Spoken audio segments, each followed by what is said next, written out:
नमस्कार, स्वागत है आपका TV9 भारतवर्ष के स्पेशल शो में। आपके साथ मैं हूं सुमेरा खान, मेरे साथ मौजूद है मेरे सहयोगी गौरव अग्रवाल। शुरुआत करते हैं इस वक्त की बड़ी खबर के साथ जो आ रही है अमेरिका से। राष्ट्रपति ट्रंप ने बड़ा बयान दिया है इजराइल और ईरान के बीच कराए गए सीज फायर को लेकर। इजराइल और ईरान ने सीज फायर तोड़ा है, ये कहा है ट्रंप ने। दोनों ने सीज फायर का उल्लंघन किया। इजराइल ने सीज फायर के बाद हमला किया, ये स्वीकारा ट्रंप ने। दोनों देशों से शांति की अपील भी की ट्रंप ने अपने इस बयान में।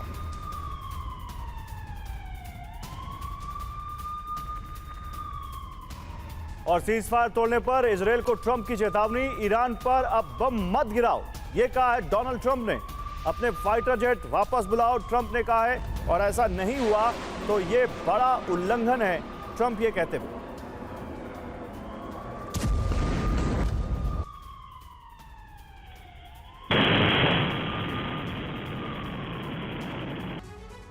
इस बीच ट्रंप ने नेतन्याहू से फोन पर बात की है। ट्रंप ने कहा है कि ईरान पर अब बम मत गिराओ। ट्रंप ने ये बात अपने प्रेस के साथ बात करते वक्त भी दोहराई कि उन्होंने इजराइल से कहा है कि उन्हें अब और बम नहीं गिराने चाहिए। हमारे साथ बेरशेबा से, इजराइल से ही ग्राउंड जीरो से मौजूद है TV9 भारतवर्ष संवाददाता मनीष झा। मनीष, इससे पहले भी आपसे जब ये लगातार बात हो रही थी कि सीज फायर हुआ है, उसका ऐलान हुआ है, लेकिन उल्लंघन किया गया है। ईरान की तरफ से भी मिसाइल इजराइल पर दागी गई है और इजराइल ने कहा है कि वो जवाब देगा। अब जो ट्रंप कह रहे हैं, जिसमें उन्होंने इजराइल से बात भी की है, क्या लगता है इसका असर होगा दूरगामी? ये सीज फायर होल्ड करेगा, यानी कुछ समय तक एक दूसरे पर हमला करने के बाद रुकेंगे, या ये सीज फायर बेमानी साबित होगा? देखिए, फिलहाल तो प्रेसिडेंट ट्रंप जो बात कह रहे हैं उससे तो मुझे लगता है कि अगले कुछ घंटे, कुछ दिन तो ज़रूर इस सीज फायर का असर दिखाई देगा। वो इसलिए क्योंकि अगर वो ये कहते हैं कि वो नेतन्याहू से अभी खुश नहीं है, तो नेतन्याहू पॉलिटिकली इस बात को अफोर्ड नहीं कर सकते हैं। देखिए, आखिरकार नेतन्याहू को मदद देने के लिए प्रेसिडेंट ट्रंप ने इतना बड़ा पॉलिटिकल रिस्क लिया कि उन्होंने अमेरिका को इस जंग में झोंक दिया। अमेरिका के बमबरसक विमान आए और नेतन्याहू की इच्छा को पूरी करने के लिए ईरान में तीन न्यूक्लियर साइट को अटैक किया। उसके बाद जब अगर ये सीज फायर हुई है, और इस सीज फायर को अभी फ़िलहाल मुझे नहीं लगता कि अगले कई दिनों तक कम से कम इजराइल चाहेगा कि उसे तोड़ा जाए। हाँ, कोई ऐसी घटना घटती है जहाँ पर कि ईरान उस सीज फायर का उल्लंघन करेगा और तब अगर इजराइल कोई रिएक्शन करे तो अलग बात है। वरना प्रधानमंत्री नेतन्याहू इस बात को समझ रहे होंगे कि अगर यहाँ से इजराइल कोई और बमबारी करता है, इजराइल स्ट्राइक करता है, तो फिर अमेरिका और इजराइल के रिश्ते यहाँ पर खराब हो जाएंगे। ट्रंप कह रहे हैं कि मैं बहुत नाराज हूँ इजराइल से। प्रधानमंत्री ईरान और इजराइल दोनों ने सीज फायर तोड़ा, लेकिन वो कह रहे हैं मैं इजराइल से बहुत नाराज हूँ। तो उनकी इस नाराजगी का असर अभी दिख रहा है क्या वहां पर? क्या अभी भी वहां पर अब कुछ दिख रहा है आपको कि ईरान की मिसाइलें आनी बंद हो गई, इजराइल की तरफ से मिसाइलें जानी बंद हो गई, फाइटर जेट जाने बंद हो गए? कुछ दिख रहा है, अभी भी वैसे ही बदस्तूर जारी है सब कुछ? देखिए, 2-3 घंटे पहले आखिरी बार था जब ईरान की तरफ से मिसाइल आए थे। तो पिछले 3 घंटे से मिसाइल नहीं आए हैं ईरान की तरफ से, ये सच बात है।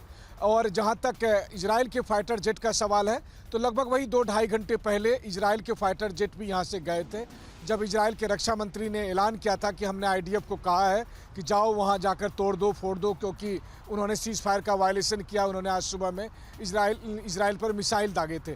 तो ये सारी घटनाक्रम लगभग 2 घंटे का है।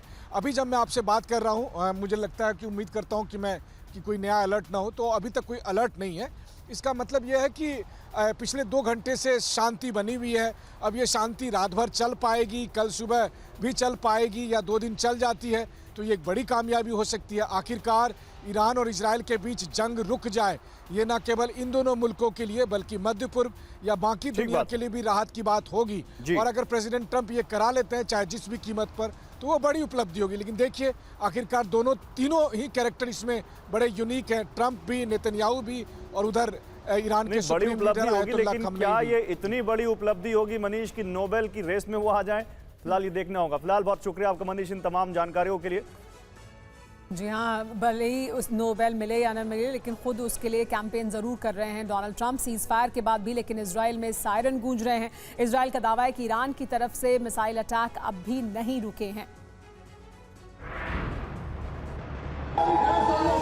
एक तरफ सीज फायर की घोषणा है, फिर भी सायरन बज रहे हैं, लोग भाग रहे हैं। आसमान से कब मिसाइल आ गिरेगी कोई नहीं कह सकता है। इजराइल के आसमान में मिसाइलों के खतरे को देखते हुए कई शहरों में अब भी सायरन बज रहे हैं। इजराइल के खासकर उत्तरी इलाके में कई बार आसमानी हमले का खतरा महसूस किए जाने के बाद फिर से सायरन बज रहे हैं। इजराइल का दावा है कि ईरान ने सीज फायर को लेकर पुख्ता तौर पर कोई ऐलान नहीं किया और वो एक पोस्टर के जरिए महज सहमति जताए जाने के बाद लगातार सीज फायर तोड़ रहा है। दावा किया जा रहा है कि ईरान ने कई शहरों पर फिर से हमले किए हैं। इजरायली नागरिकों से अब भी बंकरों में रहने के निर्देश दिए गए हैं। ईरान के इरादे के बाद ये कहा जा रहा है कि ईरान ने अपनी हरकतें बंद नहीं की तो सीज फायर कभी भी टूट सकता है और फिर इजराइल पलटवार करने से नहीं चूकेगा। इजराइल का कहना है कि अब तक इजराइल संयम बरत रहा था, लेकिन वो अपने लोगों की जान माल की रक्षा के लिए अब किसी भी हद तक जा सकता है। ईरान को उसकी हिमाकत का करारा जवाब दिया जाएगा। इजरायली पीएम नेतन्याहू ने भी सीज फायर की घोषणा के बाद ईरान को चेतावनी दे रखी है। और ईरान और इजराइल के बीच जंग रोकने के लिए सीज फायर की शुरुआत हुई नहीं कि उसके उल्लंघन की खबरें भी आने लगी। इजरायली रक्षा मंत्री ने फिर ईरान पर कई गंभीर आरोप लगाए।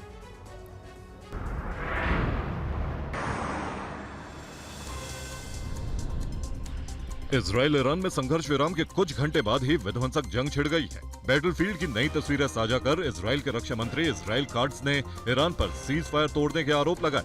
इजरायली आसमान में ईरान की कई बैलिस्टिक मिसाइलों को इंटरसेप्ट करने के बाद काट्ज ने खुली धमकी दी।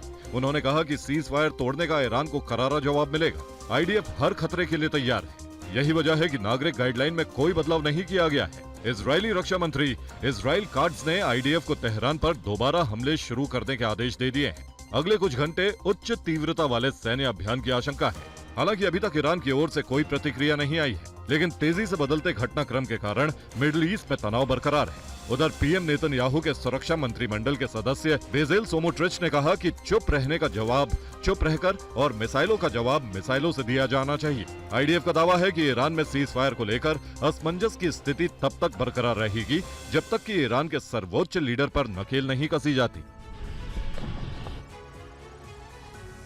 इजरायली रक्षा मंत्री ने कहा है कि ईरान की ओर से लगातार सीज फायर उल्लंघन को देखते हुए उन्होंने सेना को खुली छूट दे दी है। हालांकि ईरान में सीज फायर के बाद ताजा हमले की कोई जानकारी नहीं है। इजराइल और ईरान की 12 दिनों की जंग में दोनों देशों की बर्बादी ही बर्बादी हुई है। जनता परेशान है। दोनों देशों में हुए नुकसान का फिलहाल आकलन नहीं किया गया है, लेकिन जिस तरह से इमारतें ढह रही हैं, लोग भाग रहे हैं, वो मानवता को झकझोर रही हैं। सीज फायर की घोषणा भी बेअसर दिख रही है, जिसके बाद इजराइल ने अपने तीनों सेनाओं को खुली छूट दे दी है। यानी कहर कब, कहां और कैसे ईरान पर बरपेगा, ये फैसला खुद सेना लेगी। उधर ईरान के रुख को देखते हुए अमेरिकी राष्ट्रपति ट्रंप ने चेतावनी दी है। ट्रंप ने अपने संदेश में कहा है कि सीज फायर के जो नियम हैं उनको तोड़ा ना जाए, उल्लंघन ना हो। लेकिन इजराइल का दावा है कि ट्रंप की बातों को भी ईरान अनसुना कर रहा है। इजराइल का कहना है कि जिस तरह से ईरान ने जंग जारी रखी है, वो बता रहा है कि ईरान सीज फायर चाहता ही नहीं है। ऐसे में इसके गंभीर परिणाम हो सकते हैं। हालांकि ईरान की सेना ने इजराइल पर मंगलवार को ताजा हमले से इनकार किया है। ईरान के सरकारी टेलीविजन ने इसके लिए ईरानी सशस्त्र बलों के जनरल स्टाफ के बयान का हवाला भी दिया है। बहरहाल युद्ध के बीच ईरान में अब तक 657 से 800 लोगों के मारे जाने की खबर है, जिनमें 263 ईरानी नागरिक थे, जबकि इजराइल में 24 से 30 नागरिकों की मौत की खबर है। और ईरानी सेना के चीफ ने चेतावनी दी है कि अमेरिका को ऐतिहासिक सबक सिखाएंगे। ईरान को इजरायली हमले का जवाब देना होगा। ईरान की ओर से सीज फायर उल्लंघन के बाद खबर है कि इजरायली सेना ने अल-बोर्ज प्रांत में IRGC से जुड़े ठिकानों पर मिसाइल हमले किए। इजरायली आर्मी ने इस वीडियो को जारी कर अल-बोर्ज के कर्ज स्थित IRGC के इमाम हसन मुख्यालय को तहस नहस करने का दावा किया है। आईडीएफ के मुताबिक इस अटैक में IRGC के कई शीर्ष कमांडर और अधिकारी मारे गए हैं। इस हमले के तुरंत बाद इस्लामिक रेवोल्यूशन गार्ड्स कॉर्प्स ने इजराइल और अमेरिका पर दोहरे चरित्र का आरोप लगाया। IRGC ने अमेरिका को धमकी भी दी है और कहा कि ईरान पर अब किसी भी आक्रमण का हिसाब अमेरिका को देना होगा। ट्रंप और नेतन्याहू ईरान को सबक सिखाने के लिए मजबूर ना करें। ईरान ने इशारों में मिडिल ईस्ट में मौजूद अमेरिकी बेस को टारगेट करने की अंतिम चेतावनी भी दी है। इससे पहले कतर अटैक पर अमेरिका ने भी उसे संयम बरतने को कहा था। अमेरिका ने यह भी दावा किया था कि उसने ईरानी स्ट्राइक से पहले ही अपने अस्थायी बेस से जरूरी सैन्य सुविधाओं को हटा लिया था, लिहाजा उसे ज्यादा नुकसान का सामना नहीं करना पड़ा। इजराइल एक तरफ ईरान पर ताबड़तोड़ बम बरसा रहा है, दूसरी ओर उसकी खुफिया एजेंसी धमकी अभियान चला रही है। जी हां, इस अभियान का नाम है ऑपरेशन हेलो। क्या है ऑपरेशन हेलो, जानते हैं इस रिपोर्ट में। ईरान को परास्त करने के लिए इजराइल ने साम दाम दंड भेद हर तरीके का इस्तेमाल किया। एक तरफ ईरान के न्यूक्लियर और सैन्य ठिकानों पर मिसाइल और ड्रोन हमले कर रहा है, तो दूसरी ओर इजराइल की खुफिया एजेंसी मोसाद ईरानी कमांडरों को धमकाने के मिशन में जुटे हैं। वॉशिंगटन पोस्ट के हाथ एक ऑडियो क्लिप लगी है जिसमें मोसाद के एजेंट ईरानी जनरल को धमका रहे हैं। अब आपको मोसाद के इस ऑपरेशन के बारे में तफसील से बताते हैं। एक और ईरान पर इजराइल ने हमले किए, दूसरी तरफ ये ऑपरेशन भी गुप्त तरीके से चलाया गया। मिशन 13 जून को शुरू हुआ। इस मिशन में मोसाद एजेंट्स ने प्लान बनाया, ईरानी जनरलों को फोन कॉल की, खामनेई से बगावत करने को कहा। इन कॉल्स में एजेंट्स ने कहा कि आपका नाम हिट लिस्ट में मौजूद है, हम गर्दन की नस से ज्यादा करीब हैं, खामनेई को छोड़कर भाग जाओ, खामनेई के खिलाफ वीडियो बनाओ। परिवार के साथ भागने के लिए 12 घंटे दिए जा रहे हैं। इसमें बड़ी बात यह थी कि समझौता करने वाले जनरल जिंदा छोड़े जाएंगे, समझौता नहीं करने वाले मारे गए। इजराइल का ऑपरेशन हेलो ईरान के कमांड स्ट्रक्चर को ध्वस्त करने के इरादे से शुरू किया गया है। और ईरान के एक अधिकारी ने दावा किया है कि ईरान 2 साल तक जंग लड़ने के लिए तैयार है। अधिकारी ने साफ कहा है कि ईरान इजराइल को कुचलना चाहता है। ईरान और इजराइल के बीच भले ही युद्ध विराम की घोषणा कर दी गई हो, लेकिन हमले अभी भी हो रहे हैं। दोनों तरफ से जुबानी जंग भी जारी है। ईरान ने कहा है कि वो इजराइल से 2 साल तक जंग लड़ने को तैयार है। उसने साफ कहा है कि वो इजराइल को कुचलना चाहता है। एक ईरानी अधिकारी ने कहा है कि ईरानी नेतृत्व अब आर पार के मूड में है, ईरान पीछे हटने वाला नहीं है। अधिकारी ने कहा है कि ईरान को कम करके आंका गया था। ईरानी अधिकारी ने कहा कि अमेरिका ने 3 परमाणु संयंत्रों पर हमला कर बड़े विवाद को जन्म दे दिया। अब आपको बताते हैं कि आखिर कैसे ईरान 2 साल तक युद्ध लड़ सकता है। ईरान की ताकत क्या है? ईरान के पास एक मजबूत सैन्य ढांचा है, उसके पास प्रशिक्षित सेना है, ईरान के पास IRGC की ताकत है, उसके पास बेहतर मिसाइल प्रणाली मौजूद है, उन्नत तकनीक से बने ड्रोन है जो काफी घातक है, ईरान के पास भारी मात्रा में स्वदेशी हथियार मौजूद है, तेल और गैस का अकूत भंडार भी है, उसके पास मजबूत राजनीतिक नेतृत्व भी है। यही वजह है कि इजराइल के साथ युद्ध में ईरान की सेना पीछे नहीं हटी और जंगी मैदान में डटी रही, और इजराइल के हर वार का उसने करारा जवाब दिया है। सीज फायर के बाद ईरान की ओर से जारी हमले के बाद इजराइल के सांसद ने बड़ा बयान दिया है। सांसद लिबरमैन ने कहा है कि घायल शेर को मत छोड़ो। इजराइल ईरान में युद्ध विराम के बाद भी जुबानी जंग जारी है। दोनों देशों की तरफ से धमकियां दी जा रही हैं। ईरान को लेकर इजराइल के सांसद ने कहा है कि घायल शेर को मत छोड़ो, नहीं तो भारी नुकसान होगा। इजरायली सांसद एविगडोर लीबरमैन ने ईरान के साथ सीज फायर को लेकर चेतावनी देते हुए कहा है कि अगर ईरान ने पूरी तरह से सरेंडर नहीं किया है तो उससे पहले युद्ध रोकना एक बड़ी गलती होगी। लीबरमैन ने एक्स पर पोस्ट करते हुए लिखा, घायल शेर को छोड़ने से ज्यादा खतरनाक कुछ नहीं होता। उन्होंने कहा कि ये सीज फायर हमें 2 या 3 साल के भीतर एक और युद्ध की तरफ ले जाएगा और उस वक्त हालात अब से कहीं ज्यादा खराब होंगे। सीज फायर के बाद ईरान की तरफ से तीखी प्रतिक्रिया सामने आई है। ईरानी सर्वोच्च राष्ट्रीय सुरक्षा परिषद ने कहा है कि हमारे सशस्त्र बलों की उंगली ट्रिगर पर है और वे दुश्मन की बातों पर भरोसा नहीं करते हैं और किसी भी आक्रमण की स्थिति में निर्णायक जवाब के लिए तैयार है। और ईरान और इजराइल के बीच सीज फायर समझौते की जमीनी हकीकत को लेकर सवाल खड़े हो रहे हैं। रूस ने भी कड़ी प्रतिक्रिया दी।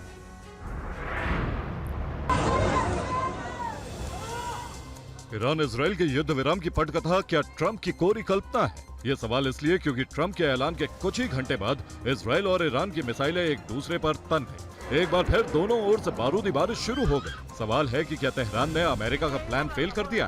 क्योंकि घोषित युद्ध विराम पर क्रेमलिन की पहली प्रतिक्रिया सतर्कतापूर्ण है। मिडिल ईस्ट के हालात पर शांति की उम्मीद लगाए रूस समेत दूसरे देशों के लिए भी ये मसला गंभीर है।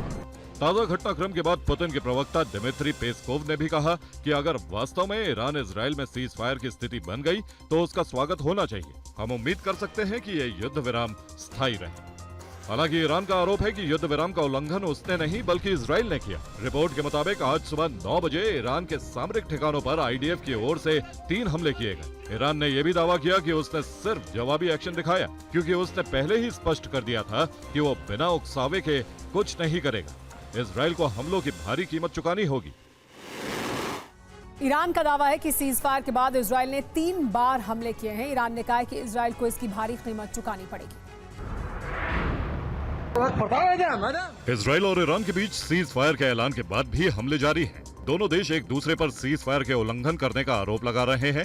ईरान ने भी कहा है कि सीज फायर के बाद इजराइल ने कई बार हमले किए हैं। खातम अल अंबिया केंद्रीय मुख्यालय के प्रवक्ता ने दावा किया है कि सीज फायर के बाद ईरान पर 3 बार हमले हुए हैं। ईरान ने कहा है कि सुबह 9 बजे तक इजरायली हमले हो रहे थे। ईरान ने साफ कहा है कि वो हर हमले का जवाब देगा। इजराइल को इन हमलों की भारी कीमत चुकानी होगी। इजरायली सेना ने कुछ दिन पहले तेहरान पर किए गए हमले में IRGC के खातम अल अंबिया केंद्रीय मुख्यालय पर हमला किया था। हमले में खातम अल अंबिया मुख्यालय के प्रमुख अली शादमानी की हत्या कर दी गई थी। अली को सुप्रीम लीडर अली खामनेई का सबसे करीबी सैन्य सलाहकार माना जाता था। अली शादमानी ने खातम अल अंबिया सेंट्रल हेडक्वार्टर का नेतृत्व किया था। शादमानी पर हमला उनकी नियुक्ति के कुछ ही दिनों के बाद हुआ। इससे पहले भी इजराइल ने खातम अल अंबिका के प्रमुख की हत्या कर दी थी। और आपको बता दें कि इजराइल ने ऑपरेशन राइजिंग लायन शुरू किया था। इस दौरान ईरान के कई न्यूक्लियर साइट्स को उसने भारी नुकसान पहुंचाया। अब ईरान अपने नुकसान का जायजा लेने की तैयारी कर रहा है। अमेरिका और इजराइल ने ईरानी परमाणु संयंत्रों पर बारूदी हमला कर उसे ध्वस्त करने का दावा किया है। अमेरिका का दावा है कि उसने नतांज, फोर्डो, इस्फहान पर हमला कर ईरान को भारी नुकसान पहुंचाया है। अब ईरान इन न्यूक्लियर साइटों पर हुए नुकसान का जायजा ले रहा है। ईरान के न्यूक्लियर एनर्जी चीफ मोहम्मद इस्लाम ने कहा है कि वे अपनी परमाणु फैसिलिटी को हुए नुकसान का जायजा ले रहे हैं। ईरान बार बार कहता रहा है कि वो परमाणु बम नहीं बनाना चाहता, लेकिन उसने यूरेनियम को इतनी ऊंची मात्रा तक शुद्ध किया है जिसका इस्तेमाल केवल बम बनाने में हो सकता है। इजराइल का आरोप है कि ईरान अब हथियार बनाने के अंतिम चरण में पहुंच चुका है।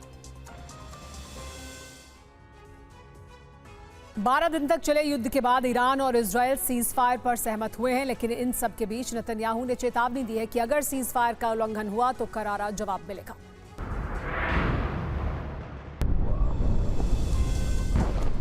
12 दिनों तक बमबारी, तबाही, धुआं और सैकड़ों लोगों के मारे जाने के बाद आखिरकार सीज फायर का ऐलान किया गया। अमेरिकी राष्ट्रपति ट्रंप की पहल के बाद ये सीज फायर किया गया। इजरायली पीएम बेंजामिन नेतन्याहू ने सीज फायर के बाद भी ईरान को चेतावनी भरे लहजों में कहा कि अगर सीज फायर तोड़ा तो पूरी ताकत से जवाब देंगे। सीज फायर का उल्लंघन बर्दाश्त नहीं किया जाएगा। जंग में इजरायल का मकसद पूरा हुआ, ईरान के परमाणु खतरे को दूर किया। ईरान ने भी एक पोस्टर जारी कर कहा कि युद्ध में आखिरी बार उसने किया है। दरअसल सीज फायर के ऐलान के महज 3 घंटे के अंदर दोनों तरफ से मिसाइलें दागी गई। इससे एक सवाल जरूर खड़ा हो गया कि आखिर ट्रंप की बात दोनों देशों ने तत्काल क्यों नहीं मानी। ये ट्रंप की साख का भी सवाल है। बहरहाल अमेरिकी हमले के बाद ईरान के उग्र तेवर और हॉर्मूज जलडमरू मध्य के बंद किए जाने की चेतावनी के बाद अमेरिका बैकफुट पर आया। बताया जाता है कि ट्रंप ने नेतन्याहू और ईरानी ऑफिसर से बातचीत की और इसमें कतर ने मध्यस्थता की भूमिका निभाई। कतर की मध्यस्थता से ईरानी प्रशासन से बात की गई और फिर राष्ट्रपति ट्रंप ने सीज फायर का ऐलान किया। और सीज फायर पर डोनाल्ड ट्रंप अपने ही घर में क्यों घिरते जा रहे हैं? ईरान पर हमले को लेकर विपक्षी दलों ने क्या कहा है, देखिए रिपोर्ट। एक तरफ ट्रंप का दावा है कि वो दुनिया में शांति ला रहे हैं, उन्होंने बड़े बड़े युद्ध रुकवा दिए हैं। वहीं दूसरी तरफ ट्रंप अपने देश में ही घिरते नजर आ रहे हैं।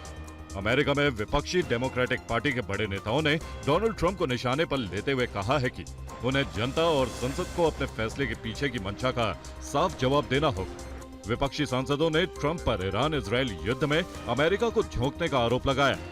विपक्षी सांसदों ने ट्रंप के खिलाफ संसद में वॉर पावर एक्ट के तहत एक्शन लेने की तैयारी कर दी। ट्रंप अपने ही घर में क्यों घिरते जा रहे हैं? आखिर अमेरिका का वॉर पावर एक्ट क्या है, आइए समझते हैं। यूएस वॉर पावर एक्ट अमेरिकी राष्ट्रपति की युद्ध संबंधी शक्तियों को सीमित करता है।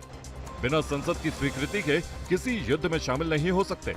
अगर राष्ट्रपति सेना को विदेशी लड़ाई में भेजते हैं तो 48 घंटे में जवाब देना पड़ता है। अगर संसद अनुमति नहीं देती तो 30 दिनों में सेना की वापसी हो सकती है। यह कानून वियतनाम युद्ध के अनुभव के बाद बनाया गया था। ईरान ने सीज फायर के ऐलान के बावजूद करीब 1 घंटे से भी कम समय में इजराइल पर 3 हमले किए, जिसमें एक साथ कई मिसाइलें दागी गईं।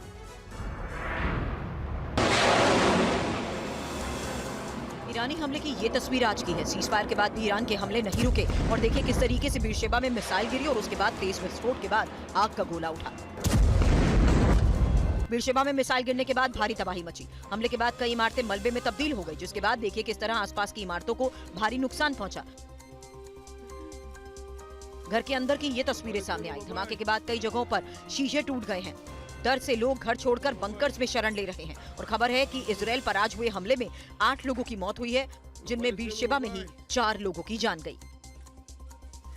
बीरशेबा में तस्वीरें सामने हैं बारूदी तबाही के बाद धुएं के गुबार की। इजराइल के रिहायशी इलाके में ये मिसाइल गिरी। खबर है कि ईरानी मिसाइलों की तबाही आयरन डोम के नाकाम होने की वजह से ज्यादा हुई। एक के बाद एक कई मिसाइलें दागी गई, जिनमें से कुछ मिसाइलों को ही आयरन डोम ने इंटरसेप्ट किया। और कहा जा रहा है कि 6 राउंड हमले किए गए, जिसमें 15 मिसाइलें दागी गई।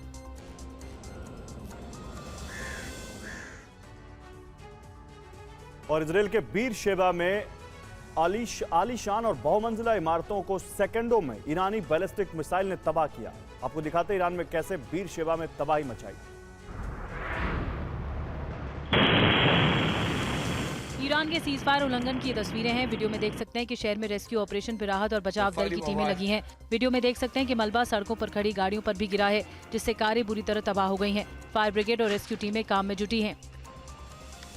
इजरायली पुलिस लोगों को खतरे वाली जगह से दूर हटा रही है। आप देख सकते हैं बीरशेबा में कहीं भी नजर डालिए तबाही की तस्वीरें दिख रही हैं। इमारतों का मलबा बिखरा पड़ा है, जिसके हटाने में अभी काफी वक्त लग सकता है। हमले के बाद घर के मलबे में फंसे कई लोगों को रेस्क्यू टीम ने बाहर निकाला है। बीरशेबा में देखिए किस तरह से ऊंची ईरानी मिसाइल अटैक में तिनके की तरह बिखर गई। टॉप व्यू देखिए किस तरह से इमारतें जमींदोज हो गई हैं। सैकड़ों घरों का नामो निशान मिट गया है।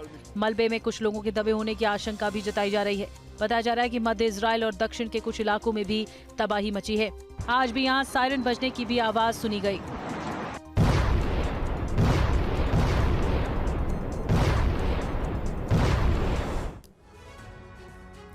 ईरान ने आज सबसे ज्यादा इजरायली शहर बेरशेबा को निशाना बनाया है। आखिर ईरान के निशाने पर बेरशेबा क्यों है, आइए देखिए ये रिपोर्ट।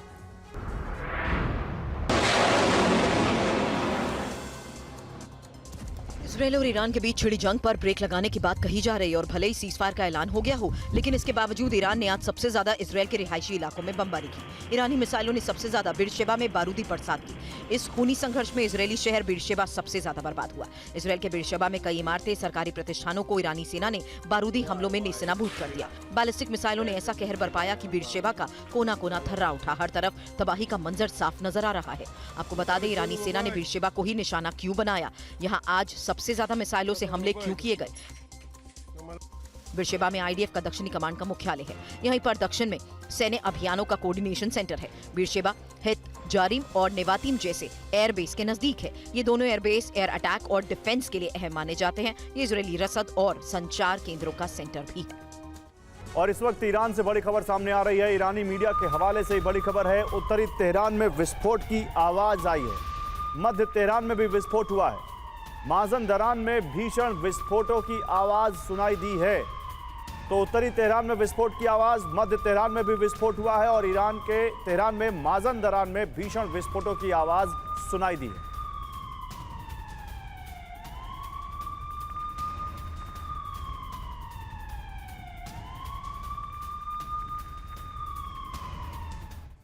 ट्रंप की चेतावनी के बाद भी अटैक हो रहा है। इजरायल ने ईरान में अटैक किया है। ईरान में हमले की आईडीएफ ने पुष्टि कर दी है। तेहरान में एक रडार पर हमला किया गया है इजरायली डिफेंस फोर्स द्वारा।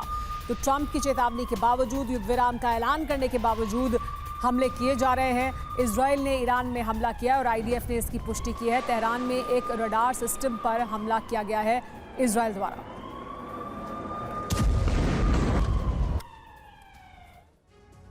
और इजरायल के बीरशेबा में ईरान ने हमला किया। ये देखते हैं बीरशेबा में मौजूद TV9 संवाददाता मनीष झा की ये रिपोर्ट। ये सब सिविलियन है। ये सब वो लोग हैं जो इस इलाके में रहते थे। यहाँ चारों तरफ के इलाके देखें आप तो वो सिविलियन इलाके।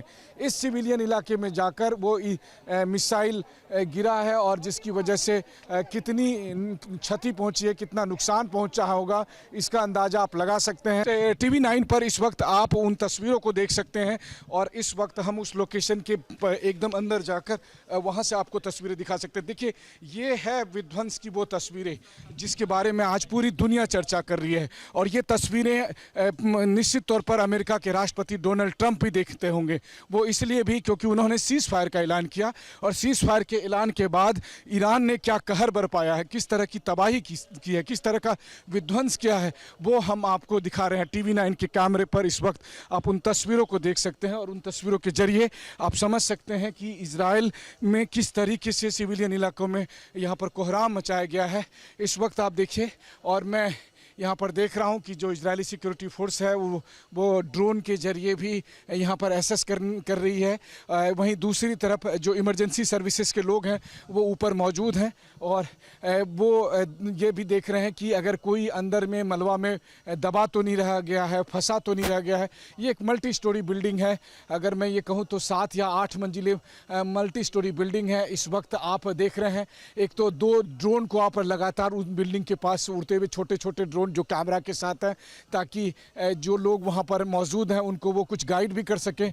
वहीं दूसरी तरफ जिस वक्त मिसाइल से यहां पर डायरेक्ट हिट हुआ था, उसके बाद देखिए कि इस वक्त जो रेस्क्यू टीम के लोग हैं, रेस्क्यू टीम के लोग यहां पर मौजूद रहकर ये कोशिश कर रहे हैं देखने के लिए भी कि अगर इस बिल्डिंग में कोई उस वक्त बचा रह गया हो। हालांकि देखिए, सबसे बड़ी बात है कि 13 जून के मिसाइल हमले के बाद से अब तक मैंने देखा है कि जैसे ही मिसाइल के अटैक होते हैं, ईरान से मिसाइल इजराइल की तरफ निकलता है, तुरंत ही यहाँ पर जो वार्निंग सिस्टम है वो अलर्ट देता है, और फिर सभी लोग, बल्कि मैं भी अक्सर, चाहे वो रात के 3 बजे हो या फिर सुबह के 5 बजे हो, जिस भी हालत में होते हैं, हम सब बंकर की तरफ मूव करते हैं। लेकिन इस वक्त अगर आपको मैं दिखाऊं TV 9 पर, इस वक्त आपको मैं वो तस्वीरें दिखा रहा हूं, क्योंकि आज इस लोकेशन की सबसे खास महत्व है।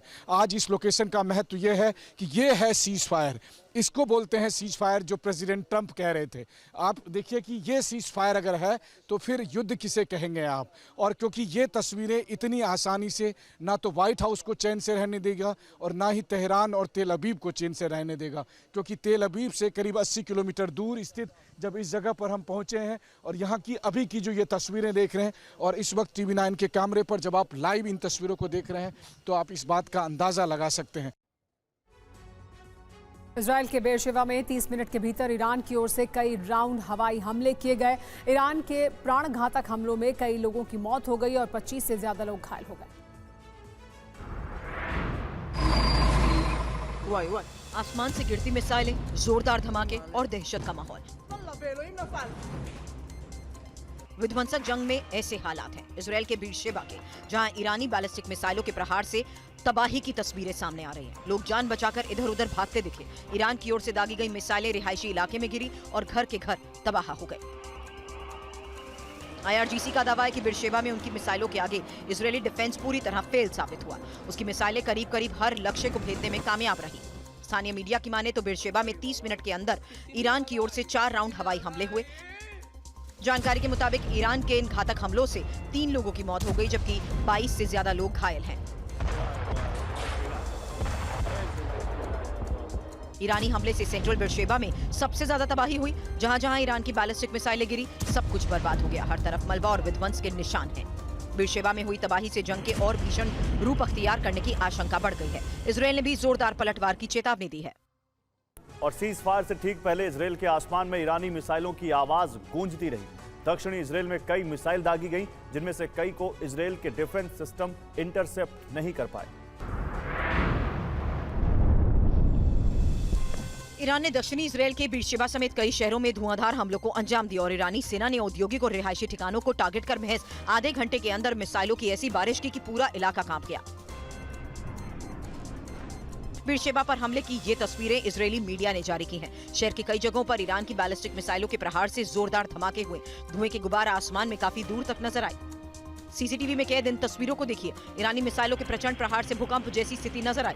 धमाकों की गूंज से पूरा इलाका थर्रा उठा। ईरान की एक मिसाइल ने पार्किंग एरिया में भीषण तबाही मचाई। ईरान का दावा है कि उसने दक्षिणी इजरायल में 30 से ज्यादा मिसाइलें दागी हैं और कोई भी डिफेंस सिस्टम इन मिसाइलों को नहीं रोक पाया। बीरशेबा में 8 बैलिस्टिक मिसाइलें सीधे बहुमंजिला इमारतों पर गिरी, तबाह हो गई। 12 दिन से चल रहे इस युद्ध की शुरुआत इजरायल द्वारा ऑपरेशन राइजिंग लाइन शुरू करने से हुई। अब ईरान की ओर से बेहद आक्रामक हमले जारी हैं।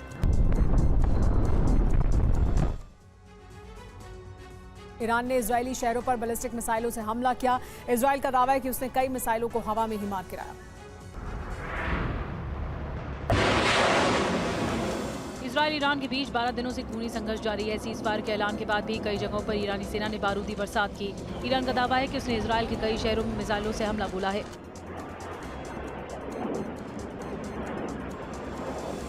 ईरान ने बैलिस्टिक मिसाइल दागकर इजरायल में भारी नुकसान का दावा किया है।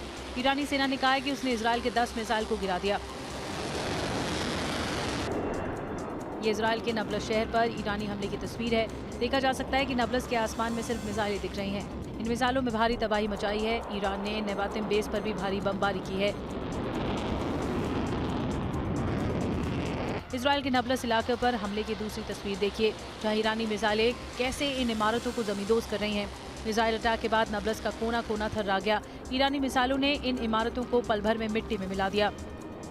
ईरानी हमले की तस्वीर इजरायल की आर्थिक राजधानी तेल अवीव की है, जहां बैलिस्टिक मिसाइलों ने तबाही मचा दी। हमले के बाद धमाके की आवाज सुनाई दी और इलाके में आग लग गई।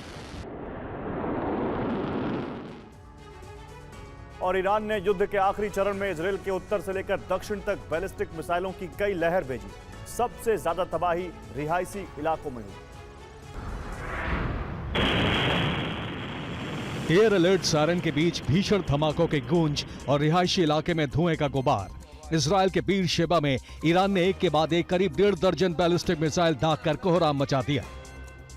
बीर शेबा में बैलिस्टिक मिसाइलों से हमले के बाद हालात कैसे हैं, आप इन तस्वीरों को देखकर अंदाजा लगा सकते हैं। अपार्टमेंट्स के नीचे खड़ी गाड़ियों का ये हाल देखिए। ईरानी मिसाइलों से बहुमंजिला इमारतें खंडहर बन गई तो गाड़ियां कबाड़ में तब्दील हो गई। उत्तरी इजरायल पर हुए हमले के बाद इजरायली डिफेंस ने कई ईरानी मिसाइलों को मार गिराने का दावा भी किया। उत्तरी इजरायल में ईरान ने कई राउंड हमले किए। इस दौरान खुर्रम शहर 4 मिसाइलों का सबसे ज्यादा इस्तेमाल हुआ। उत्तरी इजरायल के नाजरेत का ये वीडियो देखिए। तस्वीरों में आप देख सकते हैं ईरान के मिसाइल ने इस घर की छत को भेदा, जिससे बड़ा गड्ढा बन गया। ये हमला उस वक्त हुआ जब इजरायल और ईरान के बीच जंग को रोकने की बातचीत का माहौल बन रहा था, लेकिन इस ताजा हमले ने दोनों मुल्कों के बीच तनाव को और बढ़ा दिया है। ईरान ने तेल अवीव पर भी बड़ा हमला किया। रिहायशी इलाकों पर हवाई हमले पर भारी तबाही मचाई। ईरान के पलटवार से इजरायल में भी भारी नुकसान हुआ। तस्वीरें तेल अवीव की देखिए, जहां एक बस के अंदर का ये वीडियो सामने आया। वीडियो को देखकर साफ नजर आ रहा है हवाई हमला बस से कुछ ही दूरी पर हुआ, जिसका असर बस के अंदर दिखा। बस के बाहर बदहवास लोग इधर उधर भागते दिखे। बस को भी हमले से खासा नुकसान पहुंचा। इजरायल के कई शहरों पर ईरान हवाई हमले करता रहा। वीडियो हाइफा शहर का देखिए, जहां दिन के समय आसमान में हमले के लिए मिसाइलें आती नजर आई। उत्तरी इजरायल में भी हवाई हमले के खतरे को देखते हुए सायरन बजने लगे। इजरायल के रिहायशी इलाकों को ईरान की बमबारी से खासा नुकसान पहुंचा। तस्वीरें इजरायल के बर्शीबा इलाके की हैं, जहां कई मकान मलबे में तब्दील हो गए और हमले के वक्त कई लोग यहां मौजूद थे। हमले के बाद लोग अपनों को तलाशते नजर आए। अगला वीडियो भी बेरशेबा इलाके का है, जहां मलबे में दबे लोगों को बाहर निकालने के लिए रेस्क्यू ऑपरेशन चलाया गया। ईरान ने दावा किया है कि आज हवाई हमले में इजरायल के कई लोग मारे गए हैं। ईरान ने साफ किया कि वो आत्मरक्षा में पलटवार करता रहेगा। और आज ईरान ने इजरायल के कई शहरों पर प्रहार किया है। तेल अवीव समेत कई शहरों पर मिसाइलों से हमला किया। आज सुबह सुबह ईरान ने इजरायली शहरों पर सैकड़ों टन बारूद बरसाए हैं। ईरान ने सबसे ज्यादा हमले तेल अवीव पर किए हैं। ईरानी सेना ने तेल अवीव पर एयर स्ट्राइक कर कई इमारतों को ध्वस्त कर दिया। तस्वीरों में आप देख सकते हैं कि ईरानी हमलों से इजरायल की आर्थिक राजधानी को कितना नुकसान पहुंचा है। इजरायली शहर यरूशलेम की तस्वीरें हैं। ईरान का दावा है कि इस इलाके में उसने 10 से ज्यादा मिसाइलें दागी हैं। जिस समय हमले हो रहे थे, यरूशलेम में सायरन की आवाज सुनाई दे रही है। यरूशलेम के आसमान में ईरानी मिसाइलें दिख रही थी।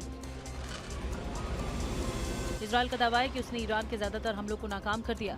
इजरायली डिफेंस सिस्टम ने 10 से ज्यादा ईरानी मिसाइलों को हवा में ही उखाड़ दिया। आईडीएफ ने कहा है कि उसने ईरानी बैलिस्टिक मिसाइलों को ध्वस्त कर दिया है। आपको बता दें कि अमेरिकी राष्ट्रपति ट्रंप ने सीज फायर की बात कही थी। उसके बाद ईरान ने बैलिस्टिक मिसाइलों से इजरायल पर हमला किया। एक साथ कई शहरों पर बमबारी कर बता दिया था कि हम रुकने वाले नहीं हैं। इजरायल ने ईरान की राजधानी तेहरान में रात भर बमबारी की है। आईडीएफ का दावा है कि इन हमलों में कई ईरानी अधिकारियों की मौत हुई है।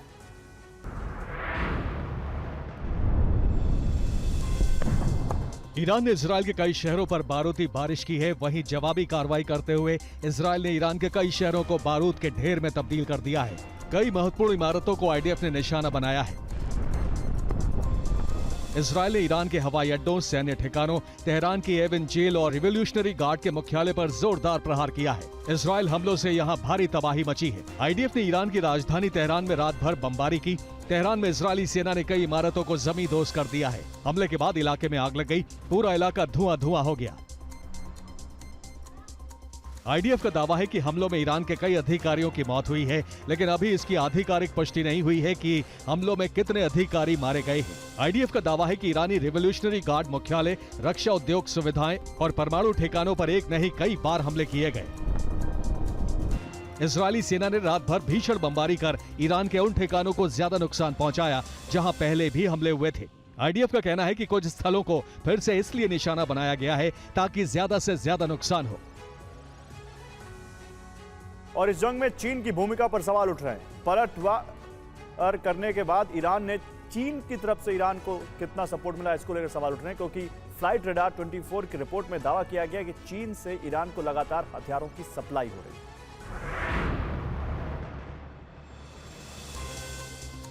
इजरायल ईरान के बीच ईरान जा रहे चीन के सीक्रेट विमानों को लेकर फिर सनसनीखेज दावे किए गए। फ्लाइट रडार 24 की रिपोर्ट में यह दावा किया गया कि ऑस्ट्रेलिया सैटेलाइट ने चीनी विमानों की संदिग्ध गतिविधियों को फिर रिकॉर्ड किया। चीन से 2 एयरबस A340 प्लेन के जरिए तेहरान को वेपन सप्लाई का दावा है। फ्लाइट रडार 24 के मुताबिक सैटेलाइट तस्वीरों में कैद हुए दोनों विमानों को महान एयरलाइंस से संबंधित बताया गया। रिपोर्ट में यह भी दावा किया गया कि 14 जून से अब तक चीन से ईरान के बीच बोइंग 747 की 5 कार्गो उड़ानें ट्रैक की गई हैं और आशंका है कि ईरान ने खैबर शेखन और हासकासे मिसाइलों के लिए चीन से हजारों टन सोडियम परक्लोरेट मंगाए हैं। इसके अलावा बड़े पैमाने पर ड्रोन इक्विपमेंट और मिसाइल बैटरीज की सप्लाई भी की गई है। खबर यह भी है कि ईरान में ग्लोबल पोजिशनिंग सिस्टम को बंद करने में भी चीन की बड़ी भूमिका रही। ईरानी क्षेत्र के अंदर अब चीन ने बेदू सिस्टम को एक्टिव कर दिया है। चीन की ओर से यह कदम अमेरिकी वायुसेना को चुनौती देने के लिए किया गया।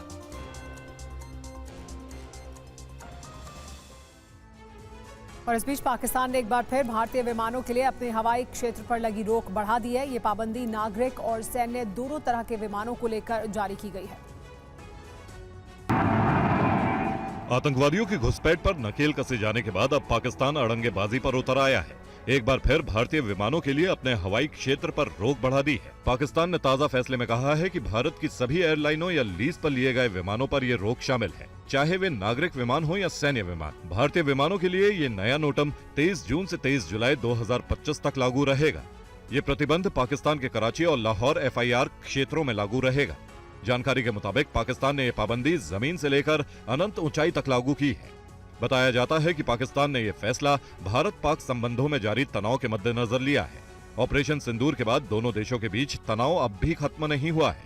पाकिस्तान की संसद में शहबाज सरकार को वहां के नेता कोस रहे हैं, ऑपरेशन सिंदूर को सफल बता रहे हैं, जिससे शहबाज सरकार बौखला गई है और खीज उतारने के लिए पाकिस्तान सरकार ने हवाई क्षेत्र पर रोक लगाई है। इस रोक से अंतर्राष्ट्रीय विमानों के परिचालन पर ज्यादा खर्च होगा। वहीं दोनों देशों के रिश्ते सुधरने के बजाय एक बार फिर बिगड़ सकते हैं। और ऑपरेशन सिंदूर के बाद भारत अपनी सैन्य क्षमता को लगातार बढ़ा रहा है। इसी कड़ी में अब भारतीय सेना के लिए AI कंट्रोल्ड मशीन गन का ट्रायल शुरू कर दिया गया है। मोर्चे पर तैनात है मशीन, चलाने वाला कोई देख नहीं रहा, लेकिन फिर भी गोलियां दागी जा रही, फायरिंग जारी है, निशाना सटीक। यकीन कीजिए, ये भारत की कामयाबी की एक और तस्वीर है AI मशीन गन, जो दुश्मन को देखते ही खुद ही ऑपरेशन शुरू कर देती।